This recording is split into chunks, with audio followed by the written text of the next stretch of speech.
Morning. My name is M. Narasimha Rao, lecturer in physics. Today I am discussing about when a thin uniform rod of length L having the mass M is rotating about an axis. This axis is passing through the one end of the rod and thin uniform rod is making an angle theta with the axis of rotation. It is the axis of rotation. Now, let us consider small elementary part of the rod whose length is dx. Now please listen. This is the rod. This rod is the combination of small elementary parts. Now this rod is the combination of small elementary parts. I am considering one elementary part of the rod. The length of the elementary part of the rod is dx. This elementary part of the rod is at a distance of x from this axis of rotation. This rod, thin uniform rod, is making an angle theta with this axis of rotation. Now, this elementary part of the rod is at a perpendicular distance of small r from this axis of rotation. First of all, I will find the mass per unit length. Next, I will find the mass of this elementary part of the rod. Next, I will find the moment of inertia of this elementary part of the rod about this axis of rotation. Finally, I will find the moment of inertia of entire thin uniform rod rotating about this axis of rotation. Mass per unit length means total mass divided by total length of the rod. Total mass divided by total length of the rod. Now please listen. Total mass of this thin uniform rod is capital M. Total length of the rod is capital N. What is its meaning? Mass per unit length means it is the mass of 1 unit length of the rod. This is the mass of 1 unit length of the rod.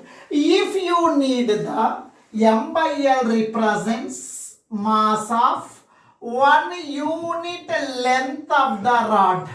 Mass of 1 unit length of the rod means M by L. Now I need a mass of 2 units length of the rod. I need the mass of 2 units length of the rod. It is multiplied with 2. I need the mass of 3 units length of the rod. 3M by L. I need the mass of 4 units length of the rod. 4M by L. I need the mass of dx length of the rod. M by L is multiplied with dx. It is the mass of 1 unit length of the rod. If you need a mass of 2 units length, it is multiplied with 2. If you need a mass of 3 units length, it is multiplied with 3. If you need a mass of 4 units length, it is multiplied with 4. If you need the mass of dx length, it is multiplied with dx. Mass of this elementary part of the rod is represented by dm.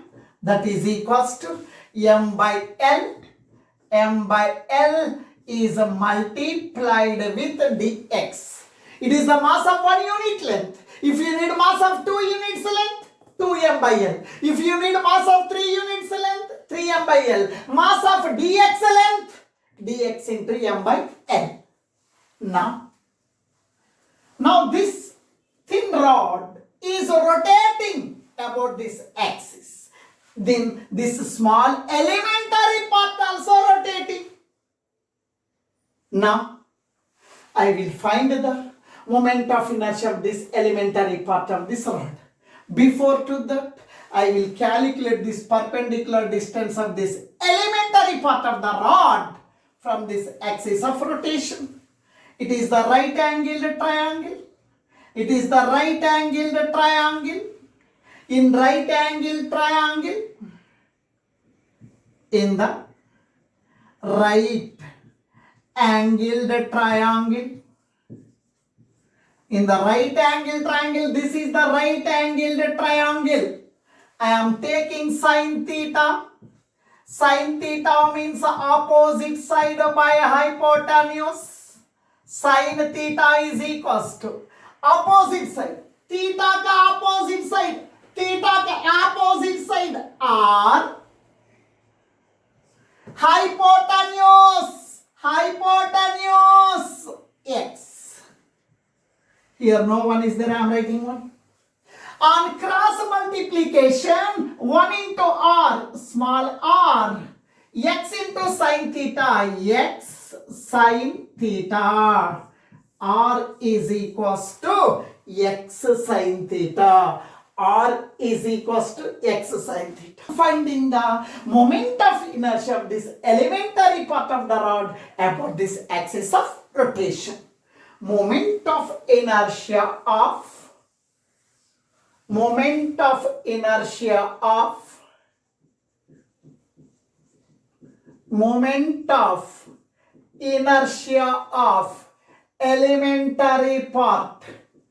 elementary part of rod about axis of rotation is, now please listen. What is moment of inertia? Moment of inertia means it gives the information about how difficult to change the rotational velocity of an object about the given axis of rotation. We know one formula. Moment of inertia I is equal to sigma mr square. Moment of inertia is the product of mass and square of the perpendicular distance. Moment of inertia is equals to moment of inertia formula.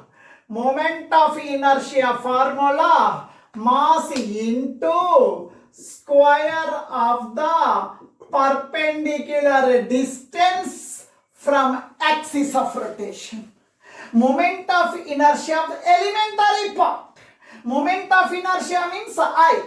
Moment of inertia of this elementary part means di. It is the small amount only.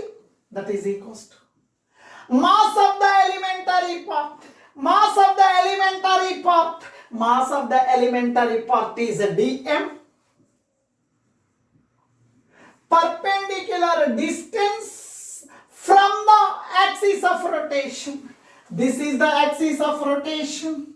This is the perpendicular distance from the axis of rotation. It is the perpendicular distance of elementary part of the rod from this axis of rotation. This is the perpendicular distance from the axis of rotation. Perpendicular distance is small r. Perpendicular distance means small r, square is square. This I am calling as equation number 1. I need this is the moment of inertia of the small elementary part rotating about this axis.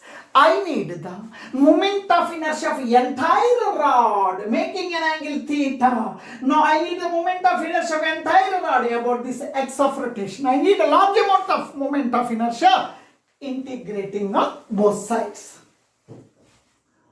Moment of inertia of whole rod about axis of rotation. Axis of rotation is integrating on both sides. Integral of di. that is equals to integral of dm into r square. Integration means summation, summation means total. Now limits. Now here this length of the rod is 0. Here the length of the rod is capital L. Now the length of the rod is varying from 0 to capital L. 0 to capital L. Integral of dI, total moment of inertia. Total moment of inertia means I. That is equals to integral of dm, m by L into dx, m by L into dx. dm means m by L into dx. R, small r means x sin theta. Small r means x sin theta square. I am writing square. Lower limit 0, upper limit L. I is equals to capital M, total mass of the rod. It is constant. Total mass of the rod not changing. Taken outside. L, total length of the rod constant. M by L constant taken outside. M by L. They told very clearly. This rod is making an angle theta. Angle is fixed. This angle is constant. While rotating, it is not changing the angle. Angle is constant. Angle is constant means sin square theta constant. Sin square theta taken outside.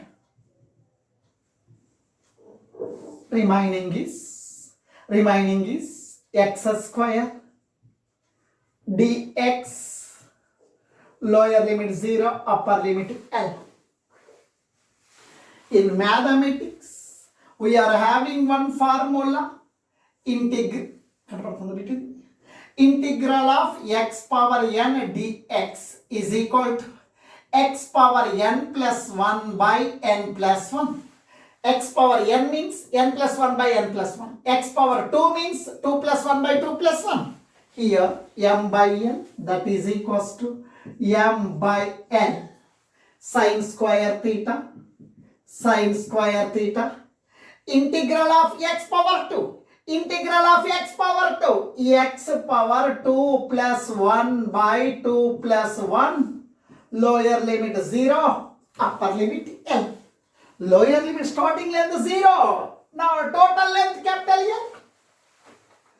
Total moment of inertia I is equals to m by L. M by L. 2 plus 1, 3. 3 comes outside. It is constant. Sin square theta. I am writing sin square theta.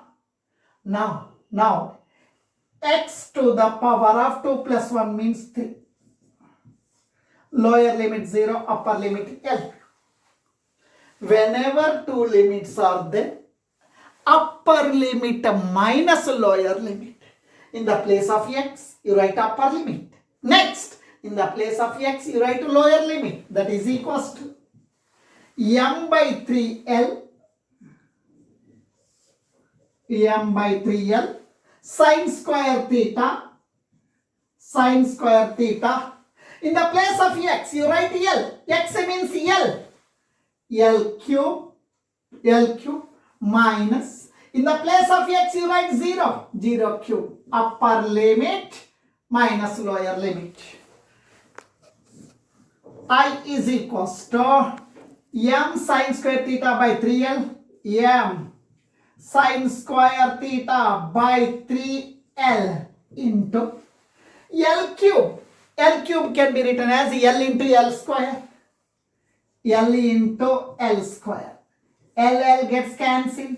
Finally, ML square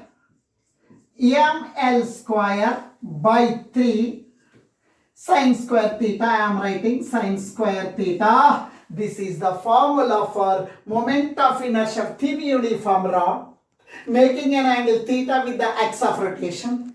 This axis is passing through the one end of the rod. Then moment of inertia I is equal to ml square by 3 into sin square theta. Thank you.